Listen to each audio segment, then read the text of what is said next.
तुला लगन वाले जातकों के लिए हम राहु और शुक्र कंजक्शन को डिस्कस कर रहे हैं इस वीडियो में। अब लेकिन प्रथम भाव के लिए ही विचार कर रहे हैं, ये सबसे पहला ही आपके लिए वीडियो रहेगा। देखिए, सबसे पहले अगर लगन की बात की जाए तो आपका, क्योंकि शुक्र से रिप्रेजेंट होने वाले हैं आप, और शुक्र लगन में ही स्थित होंगे और राहु शुक्र की क्वालिटीज़ को काफ़ी मल्टीप्लाई करेंगे।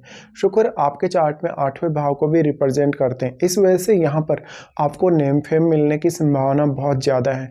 इवन आप पॉलिटिक्स में हो सकते हैं या शुक्र से रिलेटेड किसी प्रोफेशन को आप चुन सकते हैं, जैसे आप गीत संगीत की दुनिया में हो सकते हैं, फिल्म इंडस्ट्री में हो सकते हैं, या शुक्र से रिलेटेड किसी बिजनेस में भी आप हो सकते हैं। यहाँ पे अब क्योंकि शुक्र अष्टमेश है तो अष्टम भाव भी आपके लिए उतना ही ज़्यादा इंपॉर्टेंट हो जाएगा, अष्टम भाव के स्वामी शुक्र होने की वजह से।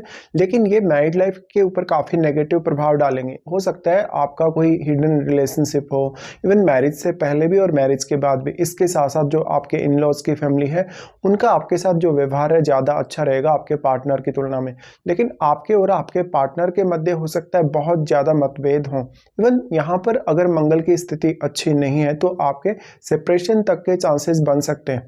राहु यहाँ किस अन्य ग्रह से प्रभावित है वो भी आपको देखना होगा, या फिर राहु और शुक्र के साथ आपके लगन में कोई भी अगर अन्य ग्रह स्थित है तो उस ग्रह की क्वालिटीज़ भी काफ़ी ज़्यादा मल्टीप्लाई होंगी।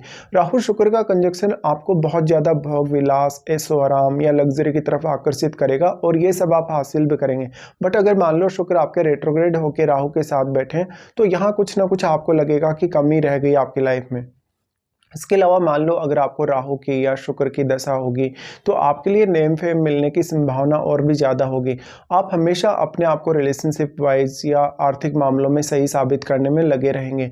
इस हिसाब से देखा जाए तो आप एक बहुत ही चमत्कारिक व्यक्ति हो सकते हैं पर्सनैलिटी के हिसाब से। साथ में आप दूसरों पर अपना प्रभाव काफ़ी स्ट्रांगली छोड़ने में सक्षम होंगे। हालांकि आपकी लाइफ में काफ़ी उतार चढ़ाव भी होंगे, आर्थिक रूप से भी और रिलेशनशिप वाइज भी। लेकिन फिर भी अगर यहाँ पे शुक्र रेट्रोग्रेड ना हो तो आप काफ़ी अच्छा जीवन जी लेंगे।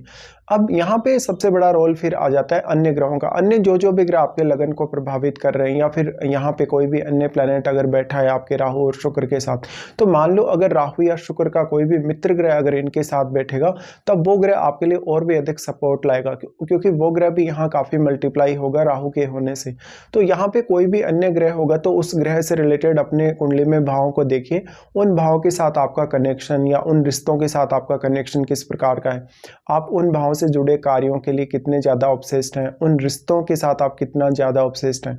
यहाँ पे अब अन्य जो भी ग्रह आपके लगन में स्थित होंगे, वो ग्रह जिन भावों के स्वामी होकर आ रहे हैं उन भावों से आप बहुत ही स्ट्रांगली अटैच्ड रहेंगे और उनसे आपका काफ़ी ज़्यादा लेना देना रहेगा ज़िंदगी में। इसके साथ साथ देखिए, राहु के साथ शुक्र बैठे हैं तो अक्सर विदेश यात्रा या विदेश सेटलमेंट की चाहत भी ये डेवलप करता है। अब आपके चार्ट में जो भी प्लेनेट यहाँ बैठा हुआ रहेगा आपके राहु और शुक्र के साथ, उन भावों से रिलेटेड काम करना या उन भावों से रिलेटेड कहीं ना कहीं परफॉर्म करना आपके लिए काफ़ी आसान होगा। अगर आपका यहाँ राहु और शुक्र के साथ अगर बुध बैठे हों तो आपके लिए सबसे ज़्यादा बेहतर स्थिति होगी। इसके साथ साथ देखा जाए तो अब अन्य जो भी ग्रह यहाँ हैं, जैसे चंद्रमा जैसा ग्रह है या शनि जैसा ग्रह है, तो आपको उन ग्रहों के हिसाब से भी विचार करना होगा। इसके साथ साथ अगर हम एस्पेक्ट्स के हिसाब से विचार करें तो राहु सबसे पहले आपके 5वें भाव पे अपना प्रभाव डालते हैं। 5वें भाव पे राहु प्रभाव डालेंगे तो बहुत ज़्यादा धन, लग्जरी, ऐशो आराम के साथ साथ वो आपकी क्रिएटिविटी को बढ़ाने वाले हैं। आपका जो लव अफेयर है वो साइड बहुत ही स्ट्रॉन्ग होगा। आप शेयर मार्केट वगैरह से काफ़ी ज़्यादा इनकम कर सकते हैं, या कहीं ना कहीं अपनी क्रिएटिविटी को लेके बहुत ज़्यादा ऑब्सेस्ड हो सकते हैं। अब क्योंकि जो आपका पंचम भाव है वो शनि से रिप्रेजेंट होने वाला है और आपके कुंभ राशि है पंचम भाव में, इसलिए इस बात की संभावना बहुत ही ज़्यादा है कि आपको पब्लिक डीलिंग में काफ़ी आसानी होगी। किसी भी प्रकार के बिजनेस करने में आप काफ़ी ज़्यादा इजीली परफॉर्म कर पाएंगे। तो आप एक अच्छे बिजनेसमैन भी बन सकते हैं, एक बहुत बड़े अच्छे लीडर भी बन सकते हैं। यहाँ पे अब जो शुक्र का प्रभाव है वो किस तरीके से काम करेगा आपके लिए, क्योंकि शुक्र आपके एक्सपेक्टेशन को काफ़ी ज़्यादा बढ़ाने वाले हैं और राहु ऑलरेडी शुक्र को मल्टीप्लाई कर रहे हैं। तो जो राहु का प्रभाव पंचम भाव पर है तो यहाँ भी ऐसी ही स्थिति डेवलप होगी। इससे आप लॉटरी, सट्टा या इवन शेयर मार्केट की तरफ काफ़ी ज़्यादा आकर्षित होने वाले होंगे। और अगर आप थोड़ा सा व्यवहारिक व्यावहारिक तरीके से सोच पाए और अपने एक्सपेक्टेशंस पे अगर थोड़ा कंट्रोल कर पाए तो आप काफ़ी ज़्यादा गेन प्राप्त कर पाएंगे। लेकिन आर्थिक मामलों में फिर भी आपको काफ़ी ज़्यादा अवेयर रहने की आवश्यकता होगी। अगर स्त्रियों का चार्ट हो उस केस में आपको धन लाभ होने की संभावनाएं ज़्यादा होंगी और संतान के साथ अटैचमेंट की संभावनाएं भी ज़्यादा होंगी। लेकिन इस केस में जब अगर पुरुष का चार्ट हो तो कभी कभी संतान को लेकर बहुत ज़्यादा इश्यूज भी सामने आते हैं। जब अगर मान लो आपका शनि अच्छी स्थिति में ना हो या फिर आपके पंचम भाव में कोई भी राहु का जो मित्र ग्रह वो नहीं बैठा हो। पंचम भाव अब आपका शनि से रिप्रेजेंट होता है तो शनि की प्लेसमेंट को अवश्य देखिएगा। साथ में आपका सोच विचार करने का तरीका, निर्णय लेने का तरीका, वो भी आपकी लाइफ में काफ़ी अहमियत रखेगा। अब क्योंकि राहु यहाँ पंचम भाव पे अपनी दृष्टि डाल रहे हैं तो वो आपको निर्णय लेने को लेकर, सोचने को लेकर भी काफ़ी ज़्यादा ऑब्सेस्ड रखते हैं। ऐसे में आप एक बहुत ही चतुर व्यक्ति हो सकते हैं, चालाक व्यक्ति हो सकते हैं। इसके साथ साथ अगर यहाँ बुध बैठे हों, इवन यहाँ कोई भी प्लैनेट जो पंचम भाव में बैठेगा वो भी कहीं ना कहीं राहु से प्रभावित होगा ही। इसके बाद यहाँ राहु और इनका जो प्रभाव होगा आपके सप्तम भाव पे होगा। राहु और शुक्र आपके सप्तम भाव को प्रभावित कर रहे हैं तो सप्तम में आपके ऑलरेडी क्योंकि केतु स्थित है और केतु जब भी हम देखते हैं मंगल के ग्रहों में जब भी केतु स्थित होते हैं तो कुछ हद तक स्थितियां काफ़ी अच्छी होती है। लेकिन सप्तम भाव के लिए ये जो प्लेसमेंट है उतना अच्छे से काम नहीं करेगी। ऐसे में पार्टनर के साथ बहुत ज़्यादा मिसअंडरस्टैंडिंग होते रहना, पार्टनर के साथ अक्सर डिटैचमेंट जैसी फीलिंग आना और आपका किसी और से अफेयर वगैरह होना, रिलेशनशिप वगैरह होना, इसके चांसेस काफ़ी स्ट्रॉन्ग होंगे। यहाँ पे अब क्योंकि केतु बैठे हैं, केतु जितना भी एनर्जी आपके सप्तम भाव को प्राप्त हो रहा है सारा का सारा एनर्जी एब्जॉर्ब कर रहे हैं और आपको पार्टनर को चुनने में भी काफ़ी ज़्यादा कठिनाई होगी। इस केस में अगर आपके शुक्र वक्री ना हो तो आपके लव मैरिज की संभावना बहुत ही ज़्यादा होगी। हालांकि इसके लिए आप मंगल को भी देखें और केतु के साथ बैठे हुए ग्रह को भी देखें। यहाँ पे अब केतु के साथ जो भी प्लैनेट आ गया उस प्लैनेट विशेष को लेकर भी आप काफ़ी ज़्यादा कन्फ्यूजन में रहेंगे और वो ग्रह आपके चार्ट में जिन जिन भावों को प्रभावित कर रहा है या जिन भावों का वो स्वामी है उन भावों को लेकर भी आपकी स्थिति ऐसी ही होगी। यहाँ पे जो भी प्लैनेट है अगर वो एक फायरी प्लैनेट है तो आपका यहाँ पे सेपरेशन या इवन डिवोर्स के चांसेस बहुत स्ट्रॉन्ग हो सकते हैं। आपका जो पार्टनर आएगा मैरिज से पहले वो आपको काफ़ी पसंद हो सकता है लेकिन मैरिज होने के बाद आपको उस पार्टनर में काफ़ी ज़्यादा कमियां लगने लगेंगी या वो आपकी थिंकिंग के अकॉर्डिंग नहीं होगा, आपकी चॉइस के अकॉर्डिंग नहीं होगा। ऐसा हो सकता है कभी कभी क्योंकि यहाँ पर जो व्यवहारिक तौर पे जब चीज़ें आपके सामने आती हैं तो आपको लगता है कि आपने कोई ना कोई गलती कर दी या किसी के साथ बहुत ज़्यादा अटैच होके या ऑब्सेशन में आके आपने वो डिसीजन ले लिया। ऐसे में अब कोई भी अन्य ग्रह जो आपके सप्तम भाव को प्रभावित कर रहा है उस ग्रह को भी आपको देखना चाहिए।